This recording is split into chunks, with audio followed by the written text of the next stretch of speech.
Assalamualaikum warahmatullahi wabarakatuh. Perkenalkan, nama saya Oktavia Purnamasari. Saya mahasiswa dari Program Studi Pendidikan Kimia Fakultas Keguruan dan Ilmu Pendidikan Universitas Maritim Raja Ali Haji.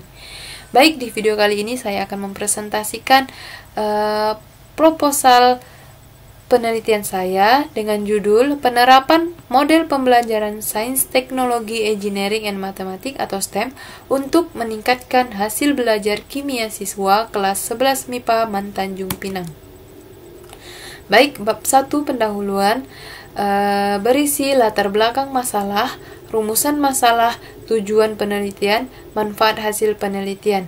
Bab 2 tinjauan pustaka berisi tentang landasan teori, penelitian relevan, kerangka berpikir.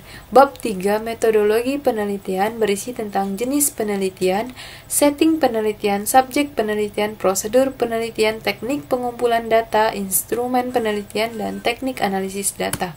Yang pertama, bab 1 pendahuluan, latar belakang masalah.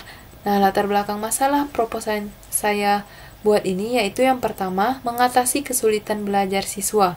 Yang kedua, rendahnya prestasi belajar yang diperoleh siswa. Yang ketiga, nilai siswa di bawah KKM atau kriteria ketuntasan minimal.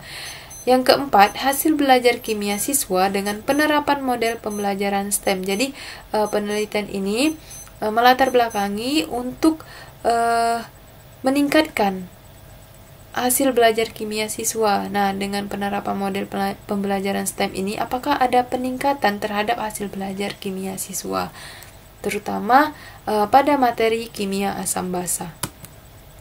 Rumusan masalah yang pertama, bagaimana penerapan pembelajaran STEM terhadap hasil belajar siswa kelas 11 MIPA Mantanjung Pinang pada materi kimia asam basa. Yang kedua, bagaimana hasil belajar siswa kelas 11 MIPA Mantanjung Pinang terhadap penerapan model pembelajaran STEM pada materi kimia asam basa. Tujuan penelitian yang pertama, untuk mengetahui bagaimana penerapan pembelajaran STEM terhadap hasil belajar siswa kelas 11 MIPA Mantanjung Pinang pada materi kimia asam basa. Yang kedua, untuk mengetahui bagaimana hasil belajar siswa kelas 11 MIPA Mantanjung Pinang terhadap penerapan model pembelajaran STEM pada materi kimia asam basa. Manfaat hasil penelitian. Nah, yang pertama, bagi guru, sebagai pedoman dan masukan, terutama bagi guru kimia tentang model pembelajaran STEM dalam menerapkan proses pembelajaran yang lebih menarik dan kreatif, serta memberikan informasi bagi guru kimia dalam memperbaiki proses pembelajaran di kelas dengan permasalahan yang dihadapi oleh peserta didik maupun guru bidang studi itu sendiri.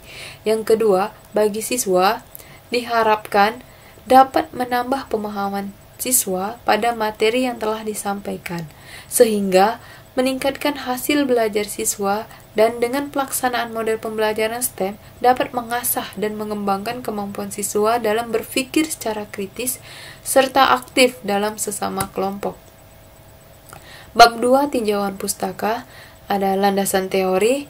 Menurut Sanders tahun 2009, STEM adalah pembelajaran yang menggabungkan antara dua atau lebih bidang ilmu yang termuat dalam STEM dan atau antara bidang ilmu yang termuat dalam STEM dengan satu atau lebih mata pelajaran sekolah lainnya. Menurut Inzani tahun 2019, hasil belajar merupakan perubahan tingkah laku yang berkaitan dengan kemampuan siswa dalam menguasai materi bahan pengajaran.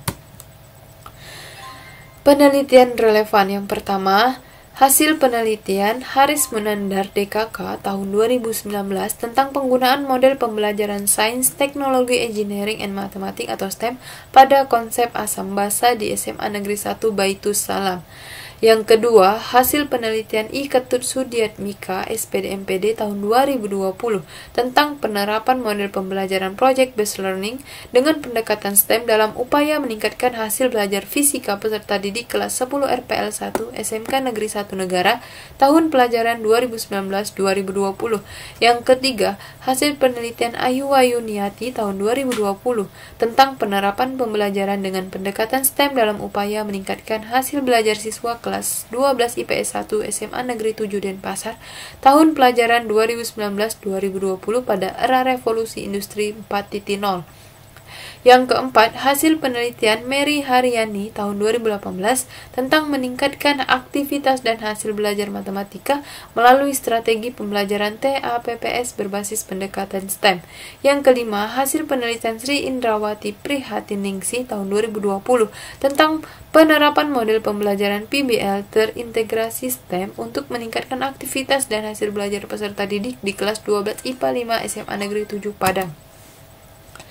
Kerangka berpikir. Nah, fakta yang ditemui, yang pertama, mata pelajaran kimia dianggap sulit oleh sebagian besar siswa. Yang kedua, interaksi antara guru dan siswa masih rendah sehingga siswa cenderung pasif dan merasa bosan saat proses pembelajaran. Yang ketiga, siswa kurang aktif dan belum terbiasa dilibatkan untuk menganalisis, mengevaluasi, dan menciptakan. Yang keempat, hasil belajar kognitif siswa terhadap materi kimia rendah. Nah, perlunya inovasi pembelajaran kimia. Makanya dengan penerapan model pembelajaran STEM atau Science, Technology, Engineering, and Mathematics dengan tujuan yang diharapkan yaitu hasil belajar kognitif siswa itu meningkat. Bab 3, metodologi penelitian dengan jenis penelitian yaitu penelitian tindakan kelas. Setting penelitian yaitu di Man Tanjung Pinang yang beralamat Jalan Raja Ali Haji, Bukit Bestari, kilometer 4, Kota Tanjung Pinang, Kepulauan Riau. Subjek penelitian yaitu peserta didik kelas 11 MIPA 1 Man Tanjung Pinang tahun ajaran 2019-2020 yang berjumlah 30 peserta didik. Dengan prosedur penelitian yang pertama itu ada permasalahan, terus perencanaan tindakan 1, pelaksanaan tindakan 1, pengumpulan data 1, analisis dan refleksi 1, terus permasalahan baru atau hasil refleksi, perencanaan tindakan 2, pelaksanaan tindakan 2, pengumpulan data 2, analisis dan refleksi data 2, analisis hasil yang perlu diperbaiki, kemudian tahap siklus 3 sama seperti siklus yang kedua. Jika pada siklus ini belum tercapai indikator keberhasilan, maka dilanjutkan siklus berikutnya. Teknik pengumpulan data yang pertama tes, yang kedua angket. Di mana tes ini sebuah pertanyaan atau latihan yang digunakan untuk mengukur keterampilan pengetahuan, inteligensi, kemampuan atau bakat yang dimiliki oleh individu atau kelompok. Nah, sedangkan angket ini berupa kuesioner dengan pertanyaan tertulis yang digunakan untuk memperoleh informasi dari responden.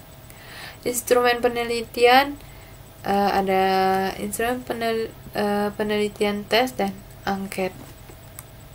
Di mana instrumen tes ini untuk mengukur hasil belajar dengan tes pilihan ganda yang mengacu pada indikator pembelajaran, sedangkan instrumen penelitian angket ini teknik pengumpulan data yang dilakukan dengan cara memberi seperangkat pertanyaan atau pernyataan tertulis kepada responden untuk dijawab untuk mengukur minat dan motivasi siswa terhadap pembelajaran yang digunakan.